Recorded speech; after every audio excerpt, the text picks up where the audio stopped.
আপনারা চিন্তিত ওই 5 বছরের মিথ্যা মামলা নিয়ে, তাই তো? যা করার আইনি পথে করব।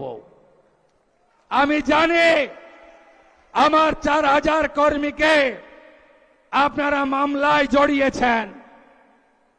আপনি কি ভাবছেন सबका साथ सबका विकास ही शुरू होगा, सबका हिसाब नहीं होगा? हिसाब तो जरूर होगा। हाथे आईन तुलबेन ना। एखोनो गुंडागुलो बाड़ीते आछे, चाइले तो इट खुले निते पारेन आपनारा, ना करबेन ना। बीजेपी एटा करे ना। এদের আসল জায়গা হবে জেল। আমি একটাকেও ছাড়ব না।